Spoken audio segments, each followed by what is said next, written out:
Seorang hamba yang setia dan bijak menurut Chris Broad punya 4 ciri. Ini menata ke depan jangan sampai mengalami krisis lagi ya, atau jatuh di lubang yang sama lagi. Nah, kita udah tahu tadi lubangnya apa, cara jalan keluarnya bagaimana, terus cari pelurunya seperti apa. Nah sekarang punya peluru lebih, utang udah selesai, coba kita atur. Nomor 1, hidup di bawah pendapatan, berbicara, kan tadi sudah punya rumah Kristus anggaran. Terus ada aplikasi gratis, saya pakai ini, saya suka karena ini user friendly, Finance Manager. Kalau di Android gratis, kalau di iOS memang berbayar ya. Tapi yang cari yang free masih banyak kok. Jadi saya cuma mencatat tuh sederhana sekali, saya bisa catat akun yang saya blok kuning ini. Nah ya, akun saya ini pakai rekening apa aja, saya gunakan pembayaran. Yang kedua, income, dari gaji, dari sewa, dari bunga ya, bisa juga dimasukkan. Terus expenses, saya cuma butuh 3 klik. Itu udah kecatat semua. Misalnya saya mau isi bensin. Dananya ngambil dari mana? Oh, cash. Atau oh, debit, kalau pas ada promo ya. Nah, dana dari cash. Berapa? 100.000. Kategorinya apa? Kalau bensin mungkin di sini adalah transportasi, begitu. Udah save. Nah, ini saya bisa save, akhir bulan saya bisa review, keluar pie chart seperti ini. Nah, saya bisa review. Oh, pengeluaran terbesar edukasi anak. Oke, fine. Sebesar 570 ini dolar ya. Untuk rumah misalnya, untuk baju. Nah, saya bisa hitung anggaran saya dengan evaluasi ya, dengan realisasi pembelanjaan saya, itu kayak apa. Nah, kalau ada yang melanggar, melewati, kita harus bikin question, pertanyaan. Kenapa kok melanggar? Jadi saya bisa kontrol, menata dengan baik, jangan sampai lubang yang sama. Tadi kan lubangnya gaya hidup salah. Sekarang saya hidup di bawah pendapatan, ya hidup dari lebihnya. Akhirnya tabungan saya akan nambah. Ini penting ya, saya bisa review seperti ini. Ciri yang kedua adalah disiplin bayar tunai. Pak, apakah Bapak punya kartu kredit? Punya saya, ya. Bahkan saya sering kalau masuk ke restoran saya tanya kartu apa yang dapat diskon, ya. Dan saya nyaris punya dan semua nggak ada iurannya semua. Dan saya pakai hanya kalau itu dibutuhkan sebagai apa? Ya tadi butuhnya sebagai alat diskon misalnya ya. Jadi modal saya modal diskon begitu. Saya bayar pakai kartu kredit bukan alat utang. Kenapa? Saya ada cash. Tapi kalau saya bayar pakai kartu, saya dapat diskon. Nah, waktu ditagih, saya bayar full karena saya punya cash. Jadi kesimpulannya disiplin bayar tunai bukan berarti nggak boleh bergeser kartu kredit, bukan ya.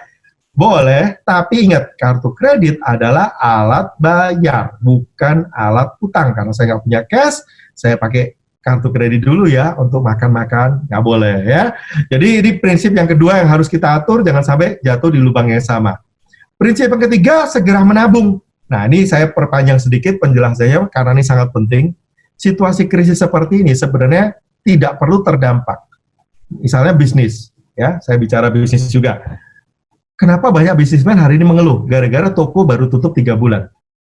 Masa Anda berbisnis 10 tahun, gara-gara toko harus tutup PSBB 3 bulan, Anda bangkrut?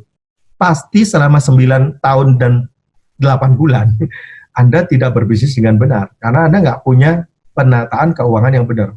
Nggak mungkin gara-gara istilahnya 3 bulan, apa yang Anda tabur, Anda tata 10 tahun, habis dalam 3 bulan. Nggak mungkin. Itu yang bisnis. Keluarga juga sama. Nah, itu yang saya sebut kotak P3K. Bisnis harus punya kotak P3K, keluarga harus punya kotak P3K. Tujuannya apa? Tujuannya ini, ya. Tabungan itu untuk mengcover seluruh biaya tetap dan termasuk asuransi dan cicilan utang. Dan kalau saya punya tabungan, maka krisis gak ada income, ini semua akan aman.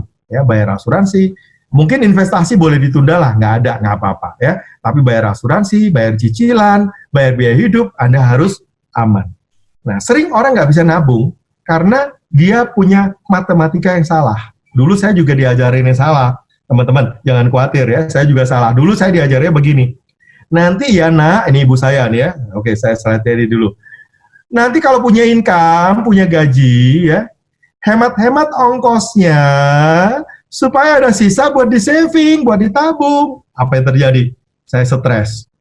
Mau makan, hemat-hemat. Mau belanja baju, ingatnya perkataannya hemat-hemat. Lebih stres lagi akhir bulan, nggak ada yang ditabung. Nah, ini kan kelihatan dari lagunya kan.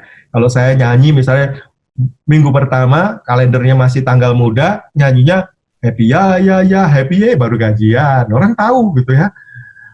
Minggu kedua, ya, lagunya udah mulai ganti. Hitung hutang satu per satu, udah mulai tagihan kartu harus mulai dibayarin nih ya. Jangan kau lupakan jumlahnya, ntar didenda. Jangan telat ya. Minggu ketiga, mulai stres lagi.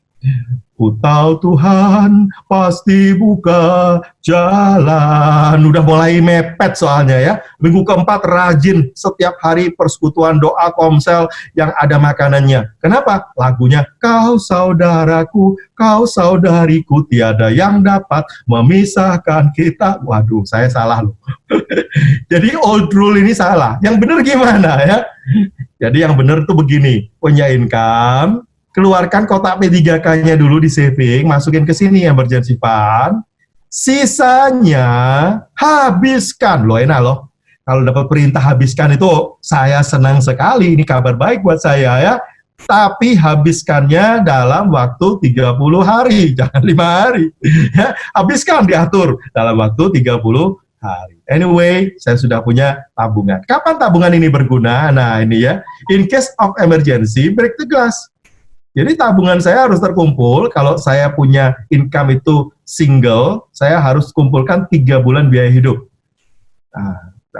Atau bisa 6 kali. Sorry, kalau income single harus 6 kali ya. Tapi kalau suami istri bekerja 2 income, itu 3 kali cukup. Karena kalau satu di PHK kan belum tentu dua-duanya di PHK. Ya, bumpernya boleh 3 kali.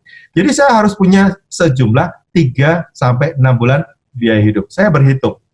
COVID ini kan ada masalah, wah HP rusak, ya udah beli aja dari tabungan ya, gaji nggak ada, ambil dari tabungan, dan saya bisa berhitung mulai Maret, tabungan saya kalau 6 bulan nih, utuh nih, April, Mei, sekarang Juni, tenang, saya makan tabungan terus ya, Juli masih makan tabungan, Agustus, September mudah-mudahan kembali normal semua, saya tentunya tidak perlu berhutang konsumtif. Nah inilah penyebab hutang konsumtif, salah satunya tidak punya kotak P3K 100%. Nah, coba cek nanti setelah ini ditata kembali dengan benar. Nah, kalau luka besar, tadi kan 6 bulan biaya hidup itu nggak cukup, Pak. Kalau sakit yang berat, untuk ganti motor yang hilang, nah ini buang resikonya ke asuransi. Tetap perlu ya, dan bisa nyicil sekarang. Semua bisa nyicil bulanan sekarang, nggak harus setahun sekali. Yang terakhir, diberi untuk memberi. Ini spirit yang paling penting ya. Kalau saya menata, tujuannya apa sih? Tujuannya supaya saya bisa jadi berkat. Bukan cuma buat anak, nanti jangan nyisain utang ya. Saya bisa nyisain warisan buat anak. Warisannya adalah uang, bukan utang ya. Mengasuh anak, mendidik anak dengan baik, sampai saya pensiun, saya bisa menyupport pekerjaan Tuhan, orang tua, fakir miskin. Ini goal kita ketika saya diberkati. Jadi kita nata dengan baik, krisis boleh terjadi, katanya siklusnya 10 tahun sekali, jangan khawatir. Next krisis, saya tetap memberi. Wow, menarik ya. Saya kira itu aja sharing saya. Terima kasih. Saya masuk ke question and pertanyaan balik lagi. Saya stop sharing saya dan saya kembalikan ke Bang Andro.